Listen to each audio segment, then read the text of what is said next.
Hi guys. Yan, tingnan nyo. Ayan, ano namin. Ito ay galing to dito. Ayan. Tapos yan, tingnan nyo guys. May isang kalabasa na malaki na hindi namin nakita doon na side. Pero pinakuha na nila kasi naputol na pala yung puno nito. Yung pinakapuno ba? Baga yung ugat lang yung kumakapit na mabuhay siya. Baga, ang laki niya sana. Yung doon naman medyo malaki na. Tapos yung sa kabila doon, sira na din. Ito sa uncle. Ito yung uncle na yan. Yung nag-ayos ng yero namin. Sa kanila din yung yung baka.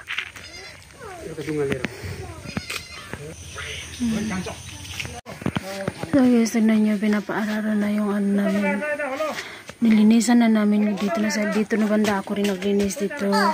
Tapos gaya ng sabi ni Manang sa akin, naputulan ko daw yung dulo ng mga tao dito ng mga talong. Ngayon pinutol ko na ho Manang. Yung isa lang ho yung hindi ko pinutulan dahil po may bunga ho siya. Ayun o. Yung halaman na rin yan, pinutulan ko na din yan. Malinis na guys. Hindi ko alam kung bakit nagmamadali itong mga binan ko. Uy, kasi ang totoo naman talaga, hindi pa naman talaga dapat ngayong taniman. Pinaararo muna nila.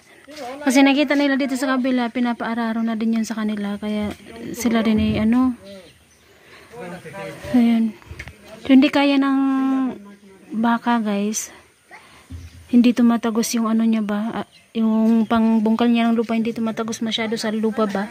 Dahil basa pa nga yan guys. Oh. Yung mga gulay, yung mga bulaklak na pinutulan ko ng konti dito. Ayan na. Tapos sinali ko na rin. Pinapaputol nga nila to sa akin. Sabi ko hindi ko paputulin yan. Tapos yung okra guys, pinaputol din nila. Yan doon. Dito, ang ginawa ko, binunot ko, nilipat ko dito. So sana mabuhay siya. Kasi sayang, may palabas kasi na bunga eh. Sayang eh.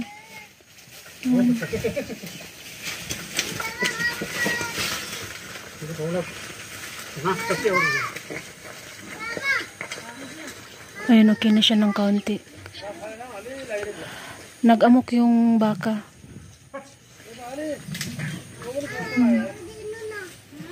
Kaya sobrang kalat talaga dito sa labas dahil kami dito naglilinis yung mga junakets ko din dahil Sabado ngayon walang pasok. Nandito rin sila nagkaano rin yung mga kahoy na nakuha namin dyan sa may isan, dito namin sinahagis lahat.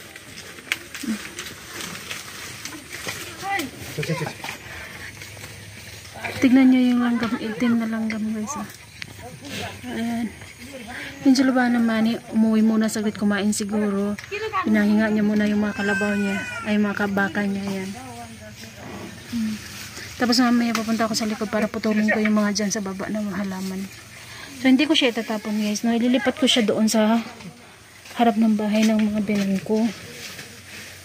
Ayan, tinali ko na sa dulo para pagtanim ano na siya. Kasi sobrang ganda nitong halaman na to guys. Ang taba niya masyado.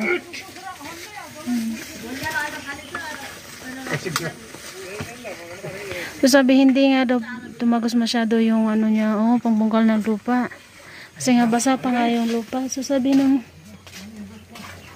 birin kong babae na bukas na lang sa susunod na araw pag matuyo na tong lupa.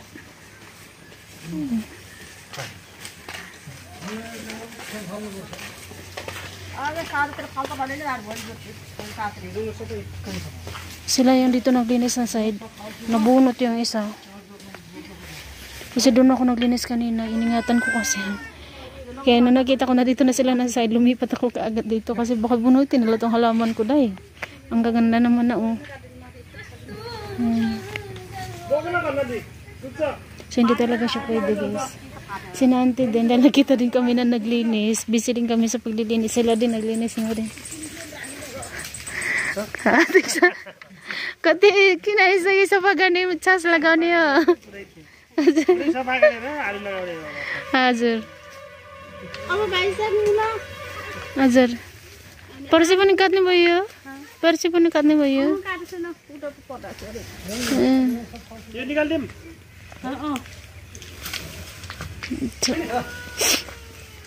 Niyo बनाउने हो ना अंकल? यो गोलियो भाची के हो?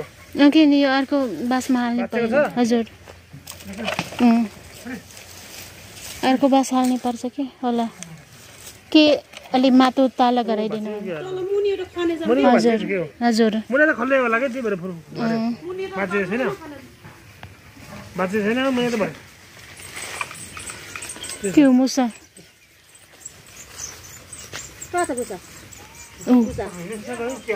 wala duita wow ano guys anak ng daga ayan tatsaki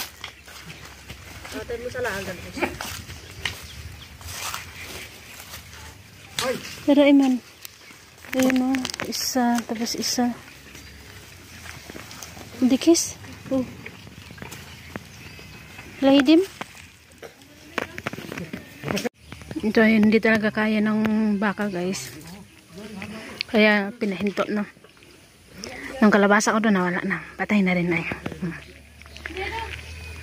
tapos dito buti na lang may nakuha pa ako kahit papano pero sayang yung ano niya kasi mili baga alam nyo yung tinanim mo to para gusto mo makaano ng marami pero hindi pinutol nila sayang na sayang talaga yung kinaante din daw yung sa taas ng nangyari nila yun ayun guys oh ano daw yan puro baga sa Bisaya daot ba nabubulok daw kahit malaki daw yan nabubulok daw yan sa ilalim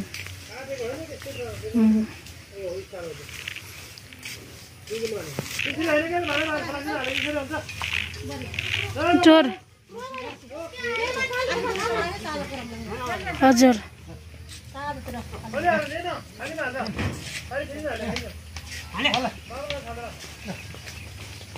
kunin na muna ni uncle yung kalabaw kasi sa susunod o bukas na daw muna ito araruhin ulit kaya sabi ko bakit ba kasi kayo nang mamadali kasi dapat kasi linisan muna ito bago anuhin araruhin or kailangan matuyo ng konti yung lupa pero kasi nagmamadali sila yung maminan ko hindi ba naman kasi talaga dapat taniman ng gulay ngayon dahil ano pa may ano ba na may weather ba na laging uulan dito may malakas pa na ulan na darating so hindi pwedeng magtanim ngayon ng like garlic ganun dahil mabubulok lang din sila dahil palaging naulan susulit na yung kalabaka yun doon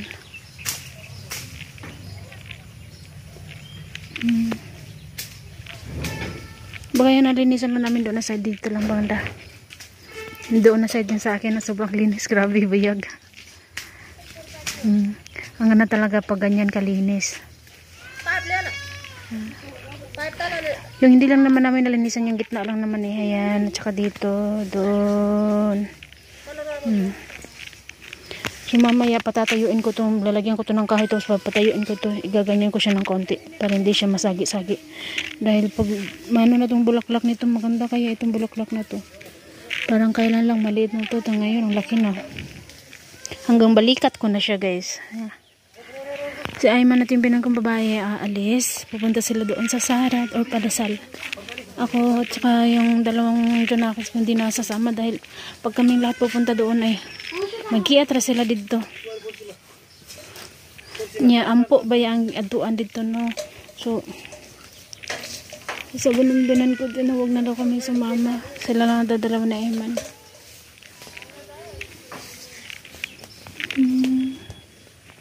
Ayman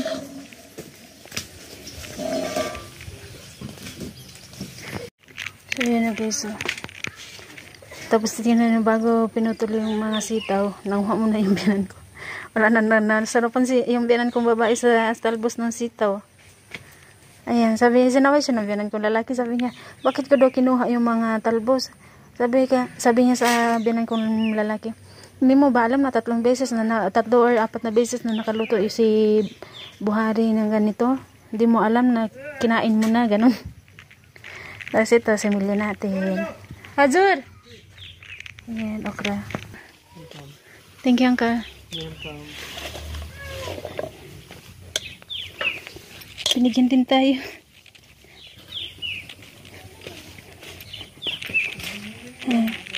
Wa na namatay na jud ang akong makamunggay guys. Wa na gid nakaisa akong malunggay. Tapos sa ilalim ay may ano siya bayabas. Sito.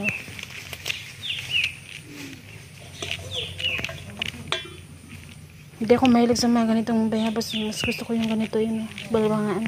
Yung hilaw-hilaw pa gid ba? Ayun. Upo na muna tayo guys. Kain muna tayo ng bayabas. Kain pa tayo. Hugasan ko na muna.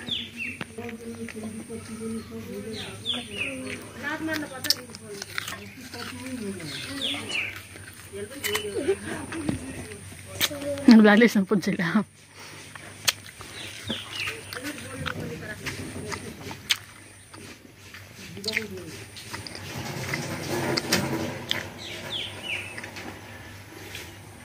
Napakasimple ang buhay ng bukid guys. Yung village. Ito lang.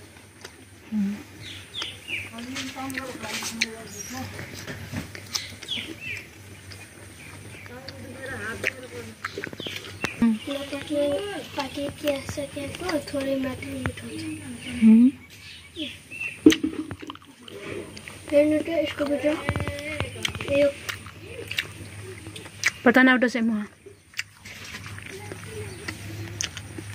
Sige, ganahan mo. Kani akong ganahan. Sabi na naman, pag ganito daw, hindi daw, konti lang daw yung sarap. Pero pag yung hinog daw masyado, masarap daw. Sabi, magkaiba talaga tayo. Kasi yun sa akin, mas gusto ko yung ganito. Kaysa yung hinog masyado. Si Arin, same din kami ni Arin. Mas gusto niya yung ganito. Ayan. So guys, mamaya po ulit hanggang dito na lang muna. Mamaya po ulit. So sabi naman nila ng mga binan ko mamaya dalilinisan tatapusin din namin ito mamayang hapon. So busy talaga yung inday niya dito sa ano. Sa garden. Mamaya po ulit guys.